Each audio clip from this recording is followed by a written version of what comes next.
El Señor esté con ustedes. Y con tu espíritu. Evangelio de nuestro Señor Jesucristo según San Mateo. Gloria a ti, Señor. Por la señal de la Santa Cruz de nuestros enemigos, líbranos, Señor Dios nuestro. Jesús dijo a sus discípulos: tengan cuidado de no practicar su justicia delante de los hombres para ser vistos por ellos. De lo contrario, no recibirán ninguna recompensa del Padre de ustedes que está en el cielo. Por lo tanto, cuando des limosna, no lo vayas pregonando delante de ti, como hacen los hipócritas en las sinagogas y en las calles, para ser honrados por los hombres. Les aseguro que ellos ya tienen su recompensa. Cuando tú des limosna, que tu mano izquierda ignore lo que hace la derecha, para que tu limosna quede en secreto, y tu Padre que ve en lo secreto te recompensará. Cuando ustedes oren, no hagan como los hipócritas. A ellos les gusta orar de pie en las sinagogas y en las esquinas de las calles para ser vistos por los hombres. Les aseguro que ellos ya tienen su recompensa. Tú, en cambio, cuando ores, retírate a tu habitación, cierra la puerta y ora a tu Padre que está en lo secreto, y tu Padre que está en lo secreto te recompensará. Cuando ustedes ayunen, no pongan cara triste como hacen los hipócritas, que desfiguran su rostro para que los hombres noten que ayunan. Les aseguro que con eso ya han recibido su recompensa. Tú, en cambio, cuando ayunes, perfuma tu cabeza y lava tu rostro, para que tu ayuno no sea conocido por los hombres, sino por tu Padre que está en lo secreto, y tu Padre que ve en lo secreto te recompensará. Palabra del Señor. Gloria a ti, Señor Jesús. Las palabras del Evangelio borren nuestros pecados. Amén. Tomen asiento un ratito. La Cuaresma tiene su simbología en los 40 días que pasó Jesús en el desierto preparándose para predicar, y en los 40 años que el pueblo de Israel pasó en el desierto antes de llegar a la tierra prometida. 40 años es todo el ciclo simbólico en la Biblia que lleva un proceso espiritual. Los 40 días tienen que ver con eso, y en la iglesia primitiva era bien rigurosa la Cuaresma. ¿Por qué? Cuando los bautizados de la primera iglesia eran adultos, o sea, cuando eran catecúmenos, el bautismo se daba el domingo de Pascua. Entonces, los que se iniciaban eran instruidos en estos 40 días. Y también se hacía lo que se llamaba la penitencia cuaresmal. La confesión era pública en ese momento. O sea, ¿eso qué quería decir? Que en presencia del obispo y de toda la comunidad, la persona que se bautizaba confesaba públicamente todos sus pecados. Y esto lo hacía el miércoles de ceniza. Cuando el obispo le imponía la penitencia, le ponía ceniza y cilicio en la cabeza. Después la confesión pasa a ser privada. O sea, solamente con el cura, o como en este caso, que nosotros, siguiendo la tradición católica nacional y la tradición católica antigua, confesamos los pecados en la misa y el cura da la absolución. Destaco también que la confesión auricular en privado con el sacerdote en esta tradición también existe. O sea, no es la única que existe, pero también existe. Y las dos tienen los mismos requisitos de las que yo voy a hablar en algún momentito que haga. Los 40 días entonces quedaron como día de preparación a la Cuaresma, a la Pascua. Porque en la Pascua el que se bautiza o se confirma, en Pascua renuncia al mal y asume a Jesucristo como su Señor y Salvador. Bien, es por eso que en la misa de Pascua, en la misa de la vigilia pascual, se bendice en el cirio pascual, pero también el agua del bautismo. Entonces, nosotros, bueno, todavía a Florencia le falta confirmarse, pero todos nos vayamos preparando para la Cuaresma, para la Pascua durante Cuaresma. Aprovechemos para hacer el examen de conciencia. Cómo estamos interiormente en el amor a Dios, en el amor al prójimo, en el amor a nosotros mismos. Aprovechemos para hacer oración todos los días. Aprovechemos para leer la palabra de Dios, para venir a misa, ¿sí? Aprovechemos este momento especial de Cuaresma. Durante esta Cuaresma voy a ver si les paso todos los días el Evangelio del día con una reflexión para que ustedes puedan meditar. Nosotros no recomendamos ayuno y abstinencia en esta iglesia, pero también se puede hacer. Entonces, bueno, aprovechemos la Cuaresma para retirarnos junto con Jesús, porque la Cuaresma es eso, un retiro con Jesús. La vestimenta morada, ustedes se van a dar cuenta, como yo les había dicho, los ornamentos morados o violetas simbolizan la sobriedad. Normalmente en los altares suele haber menos flores o menos adornos. La música suele ser, ustedes van a ver que los temas de la música van a ser menos lentos, que en la misa no se canta el aleluya, ¿sí? Y eso no es porque la Cuaresma sea un tiempo triste, eso es porque la Cuaresma es un tiempo de reflexión, de meditación, de irnos un poquito para adentro, ¿sí? Ese es el objetivo de que por ahí la Cuaresma sea más tranquila que la Pascua, que sí es más efusiva y más festiva, ¿está? Así que bueno, aprovechemos para esto, para dedicarle más tiempo a la oración y al encuentro con Dios. Lo segundo tiene que ver con este evangelio que dice San Mateo. Jesús en este evangelio habla de las tres prácticas espirituales que ya venían consagradas en el pueblo judío y que también en la religión cristiana también son tres pilares de la vida espiritual: el ayuno, la oración y la limosna. El ayuno, que consiste, hay que saberlo hacer porque es una práctica que puede comprometer la salud si no se la hace bien.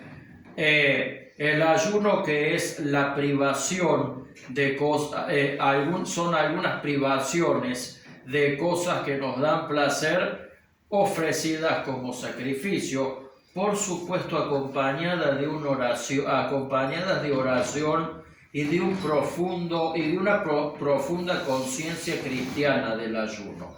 No es solamente una prohibición de comer, es más que eso. Sí tiene que ver con la privación de algunas cosas, pero tiene que ser acompañado de la oración y del sentido espiritual. No es una dieta, no es una terapia, es una práctica espiritual. Después está la oración, obviamente, la oración es el agua. Es al alma lo que el agua es a las plantas. No hay vida cristiana sin oración. Oración incluye hablar con Dios de la manera que sea, ya sea rezando el rosario, hablando espontáneamente, cualquier práctica que a ustedes les guste o que se sientan bien. Y la otra es la limosna, que es la solidaridad, que es practicar la misericordia respecto del otro. Pero el meollo de este evangelio no son estas tres prácticas, porque ya se da por sentado que estas tres prácticas son fundamentales. lo que plantea este evangelio tiene un poco que ver con lo que hemos estado hablando, con lo que hemos estado hablando en estos días, o sea, con el tema de ese amor que viene de Dios y que nos impulsa a hacer las cosas. Siempre que Jesucristo enseñaba estas cosas del amor al enemigo, de las prácticas correctas de la oración, siempre les estaba contestando a los maestros de la ley, a los fariseos, que sabían la Biblia de memoria, que se la enseñaban al pueblo, pero que ellos no la practicaban y que incluso usaban estas prácticas de ayuno, limosna, oración para hacerse ver, para crearse fama. Por ejemplo, cuando dice que oraban en las esquinas, parece que la costumbre era orar donde te agarrara, igual que los musulmanes. En los países árabes, vos estás en un país árabe, si te agarran, los musulmanes oran 5 veces por día. Y donde te agarre, vos tenés que clavar las rodillas y orar. Mi hermana tuvo el gusto, la oportunidad de estar en Egipto y cuenta que tienen callos en las manos y en la frente de tanta oración que hacen. Entonces parecía que pasaba esto, ¿no? Que donde te agarrara la hora de la oración había que orar. Entonces estos tipos procuraban siempre estar cerca de un lugar público lleno de gente para hacerse ver.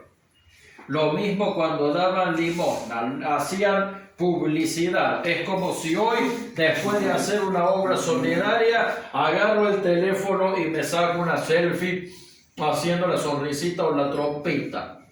Eso no tiene valor. Eso dice, ¿qué dice Jesús de eso? Ya tienen su recompensa. O sea, ya consiguieron que los aplaudieran, ya consiguieron que los felicitaran. Ahí está su recompensa. O sea, ojo, las buenas obras siempre tienen valor. Si yo soy solidario y ayudo al otro, obviamente que tiene valor, obviamente que es mejor que no hacerlo. Pero acá Jesús nos invita a dar un salto espiritual, a hacerlo para Dios. Por eso una buena práctica es mantenerlo en secreto. Cállese la boca. Como los de allá en Estados Unidos, hay iglesias y religiones del color que quieras. Y al frente pasábamos por el eje. Y cuando estaba yo, la posibilidad que tuve de estar, pasamos por el frente del local, un templo enorme del Ejército de Salvación, que es una iglesia evangélica tradicional que se dedica fundamentalmente a las obras de caridad. En toda catástrofe, terremotos, guerras y todo, ellos siempre están con comida, con colchones, con asistencia médica y nadie se entera. Porque la caridad debe ser silenciosa. ¿Por qué? Porque ellos lo hacen para Dios. Y lo mismo les dice del ayuno. En el ayuno dice que se desfiguraban la cara para mostrar que ayunaban. Dicen, no, ya tienen su recompensa. Ya les dijeron qué lindo cómo ayunan. O sea, que la motivación sea entregárselo a Dios. Entonces, que ese sea nuestro propósito. Empecemos a hacer cosas solamente para Dios. Volvamos a tener nuestro romance con Dios.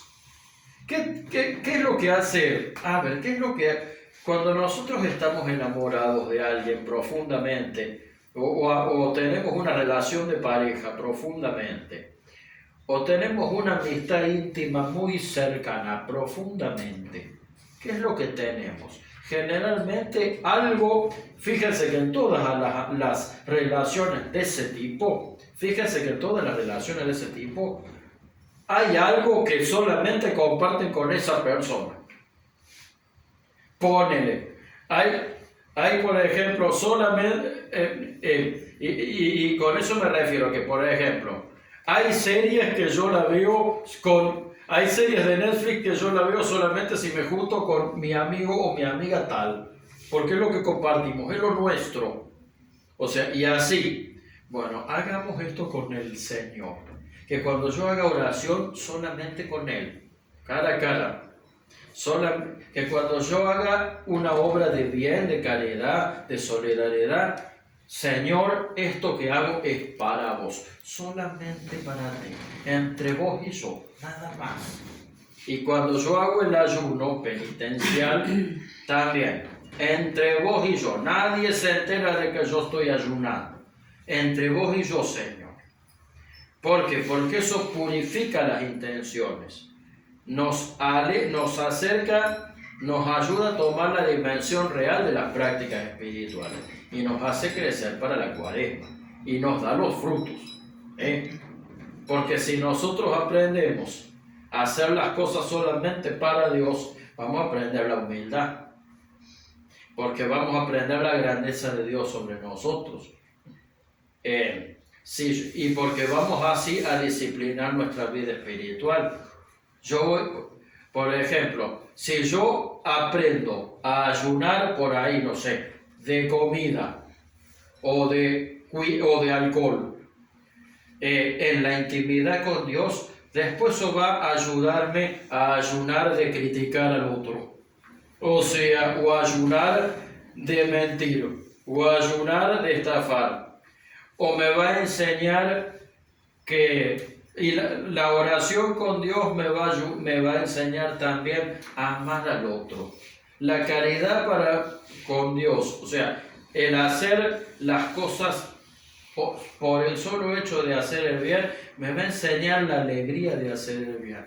Porque el ser humano solamente feliz si se relaciona con Dios de manera eficaz. Solo Dios hace al hombre feliz. Hay una cancioncita alegre, carismática, no sé si es carismática o evangélica, dice: solo Dios hace al hombre feliz, solo Dios hace al hombre feliz, la vida es nada, todo se acaba, solo Dios hace al hombre feliz. Muy cortita pero muy cierta. O sea, solamente entonces direccionar nuestra intención, tener esa especie de romance, esa especie de intimidad con Dios.